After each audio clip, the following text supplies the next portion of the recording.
Books of Enderal, Account of an Unknown Traveler, Volume 3. The Exploration, first in 4024. We were victorious.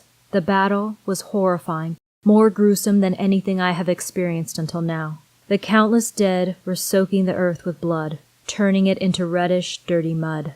The hostile tribes had arrived by the hundreds, their faces painted like skulls and their bodies covered in black color. They tried to frighten us with war cries and wild dances, and they had killed prisoners from the last skirmishes with our forces before the Bone Woman's eyes. The provocations merely increased the Scarig's lust for murder. During the battle, I attempted to stay in the background and watch out for Karaka. It was impossible. Spears and stones filled the air, crushing skulls and splintering bones, screaming everywhere. In a battle on open ground without strategy or heavy machinery, but with everything at stake, our side finally asserted itself. The enemy's last warriors were driven into the waste. I was forced to kill. It was inevitable, as I was trying to look after the wounded. We had suffered high losses. The Bone Woman had no mercy and scalped all enemy warriors who failed to escape. She pursued the fugitives until every last one of them was dead. The celebrations has already lasted a night and a whole day. The Skarigs dance around a big fire and inhale smoke, entering trance-like states. They sing, shag, and feast like there's no tomorrow. Soon, I withdrew to care for the wounded. For my part, I'm just glad Karaka survived the fight. Observing her in orgies with 4 different men in one night would simply have angered me unnecessarily. I need silence to digest my experiences. The course of the battle becomes vague whenever I try to accurately remember it. My head represses the memories. Visions of myself as I thrust my spear through a hostile warrior's soft abdomen, myself as I take up a stone to crush the skull of a man who entered this fight with the same authority as I did. Then his unspeakable fear as he realizes that he will die. But only for a fraction of a moment. Then the last glow of life leaving his eyes, followed by the breath of death. I see it when I close my eyes. The Exploration, 7th in 4024. I hardly feel like writing. Ever since the battle I feel strangely drawn out of my body, as if I were standing next to myself. My hands carry out the necessary medical tasks without my mental investment. My head moves in spheres of absolute emptiness. Even Karaka's intimate love and desire cannot change it. Her wildness has further increased after triumphant victory. I have terrible nightmares. They mainly are about the events during the battle, but always end with me walking into the dark cave. The maw draws me like a magnet. Throughout the day I watch it several times. Sometimes I stare into the black hole for hours, staring into the dark for answers. What is hidden in the darkness, shadow, and horror? The Exploration, 13th in 4024. Last night I once again had a nightmare in which I started my transition into the cave. There I found my comrades. On arms and legs they had been impaled on the walls. They begged me for help, but I was not able to free them from their suffering. They condemned and cursed me before I woke up drenched in sweat. This cannot go on. My heart threatened to consume me. When everyone is asleep, I'll go into the cave. I am hoping that whatever I find there, it will stop these dreams that torment me. It is my only hope for salvation. I'll be prepared for anything. My spear from the battle and my diary I take with me. It shall not go unsaid what end my companions met, and what exists in that cave.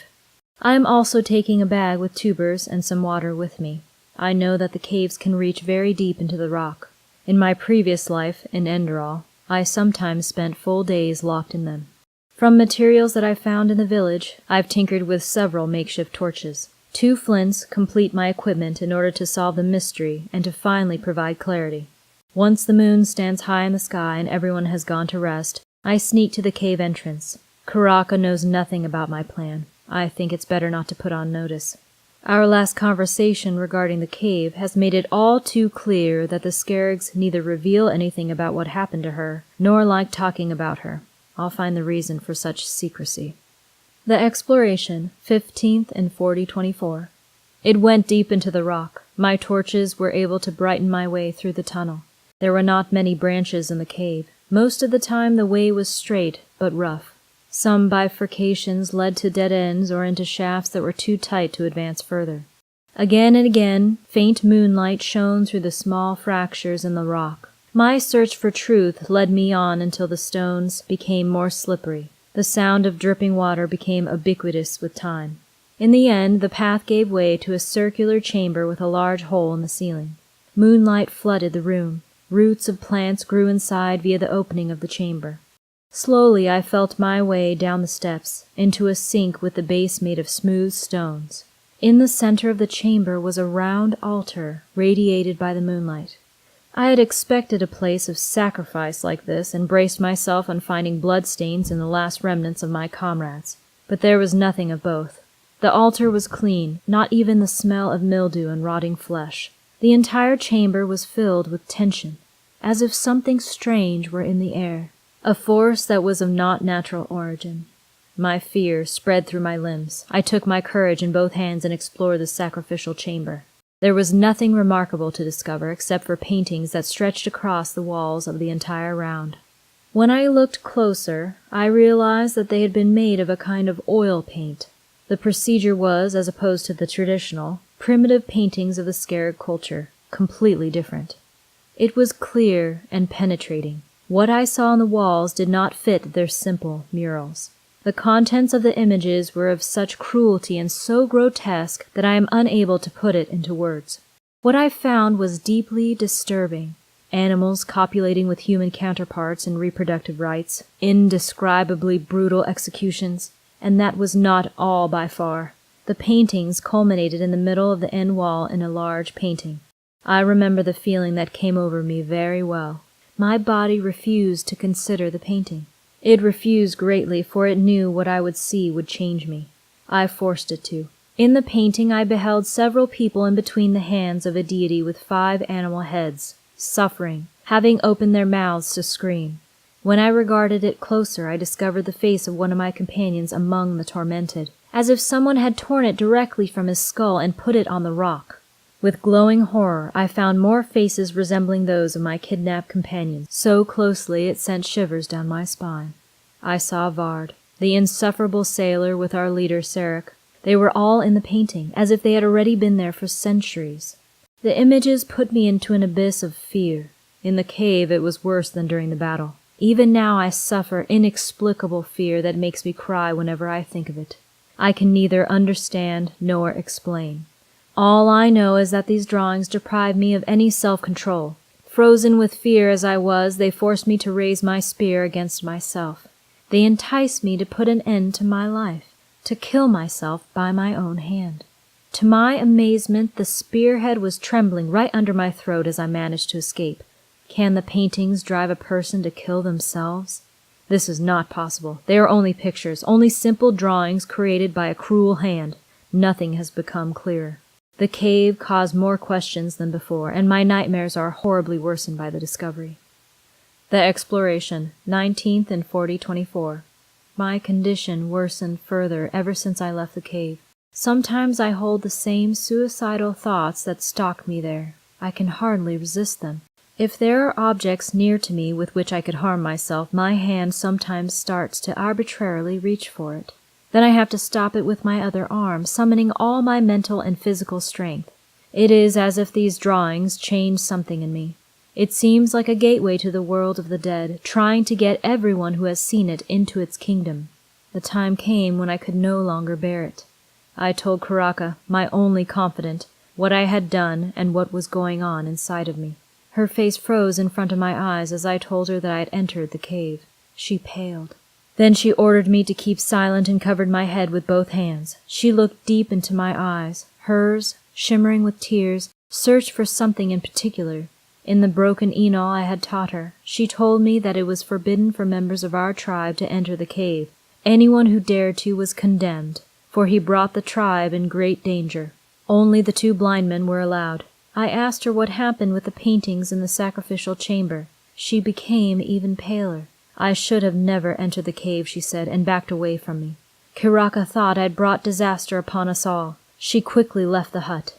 I do not know what exactly she meant by her words, but they were certainly no good for me.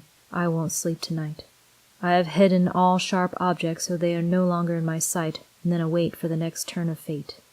The exploration, 27th and 4024. I had to learn that love does not protect one to be betrayed. Karaka had done just that.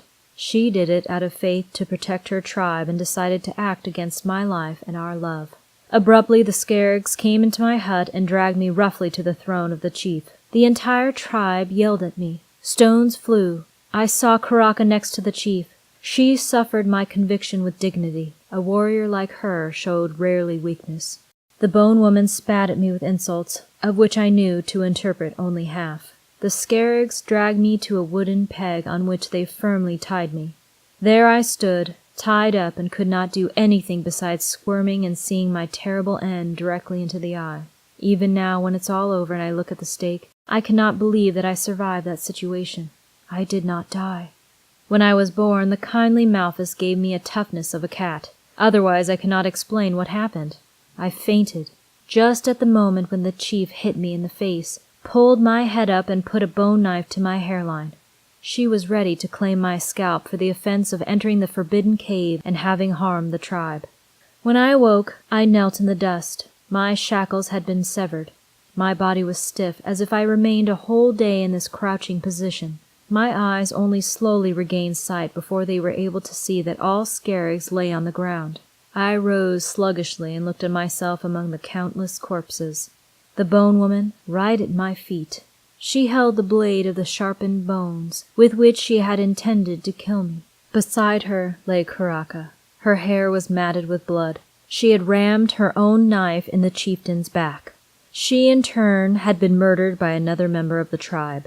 As if the Scarabs had suddenly been possessed by a collective self-destroying madness, they had killed each other, everyone the one who had been closest to him.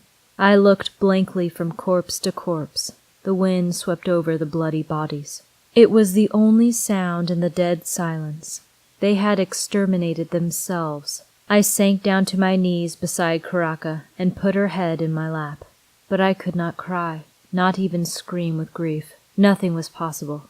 A week had passed since the accident. I do not try to understand. Everything would amount to the fact that I am the one who is to blame, however this might be possible. Maybe I had taken the horror that was in the cave outside, as if through the mischievous intent of a vile, supernatural power that loves to see people suffer. I was spared. It let me live. My thoughts are twisted. I cannot speak, eat, or drink. The shock has made me useless. Just now, as I write, I can use my mind. Once I put the book away, I begin to rot. What should I do now? I do not know. The Exploration, 29th and 4024. I have decided to bury Karaka properly. I have prepared a bed of dry shrubs for her, laid the most beautiful stones I could find on her breast, and burned her. My tears evaporated in the flames. I cannot honor the rest of the tribe in the same manner. I do not have enough strength left to pile them up. Before hunger or lack of water will kill me, I will leave the islands. The urge to kill myself does not persecute me anymore. It is the numbness that makes it impossible to be my own master. I know the Scarabs had fishing boats. Perhaps I will use one of them for my escape. The Golden Moon, 28th and 4024. It has been nearly 2 months since I last opened this book. I am safe, in the care of a refugee settlement on the coast of Arctwind. How I ended up here, I will now briefly describe.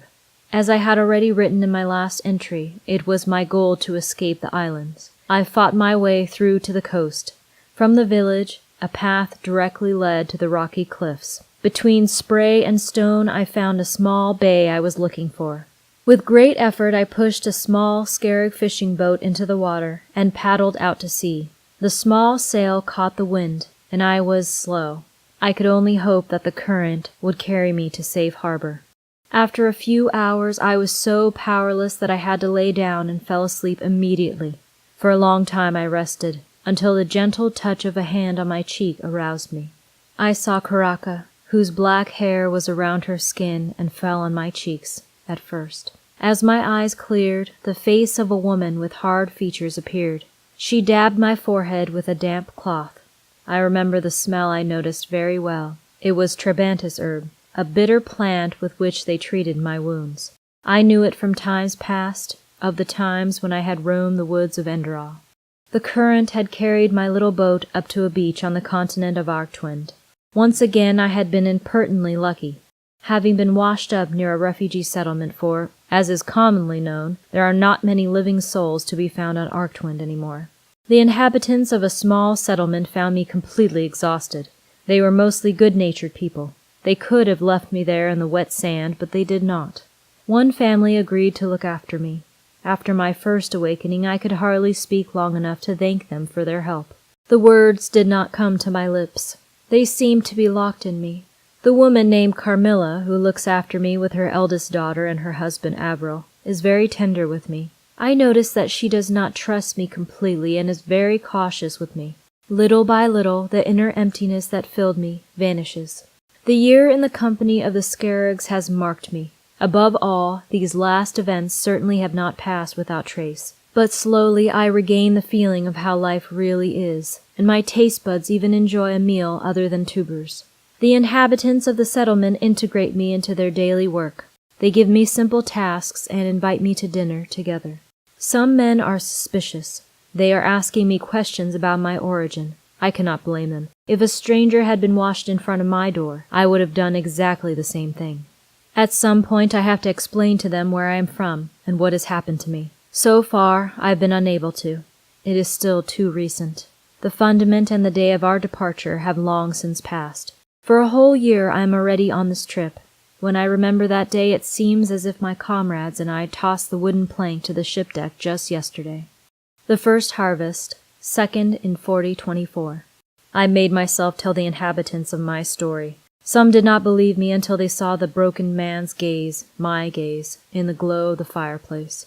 This look was proof enough that I did not give them merely a fairy tale. I left the remaining eternal doubters their belief. I paid my debt with Carmilla and Arvil with hard work. This is the least I can do for them after all they have done for me.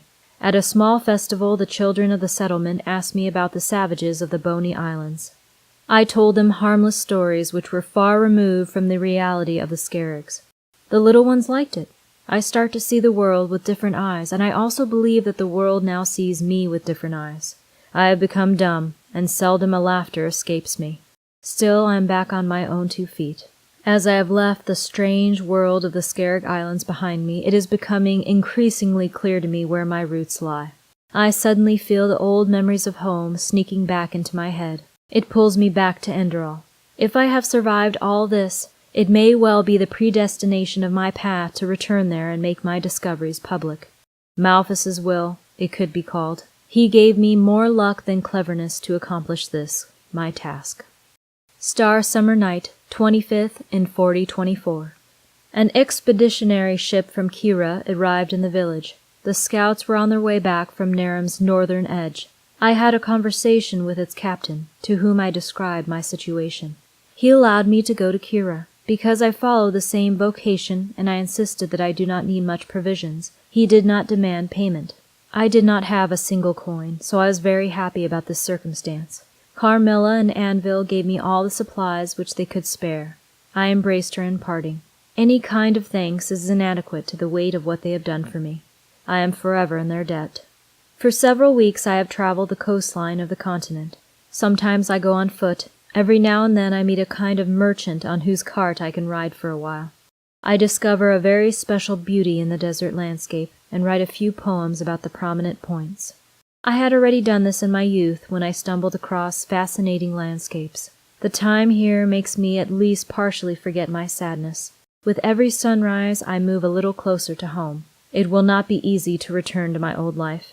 If I could tell the truth to my companion, she would certainly leave me if Malthus does not give me a second chance in love. I could tell her that it was necessity to cling to something like love for Karaka, and that I would never have survived without her. Certainly she would not understand that. She would react as any tested companion would react to betrayal with another woman, and ignore the disproportionality of the situation which I had been. I do not know if I could ever give her what she deserved, whether I would be ready to love her as if I had never been gone.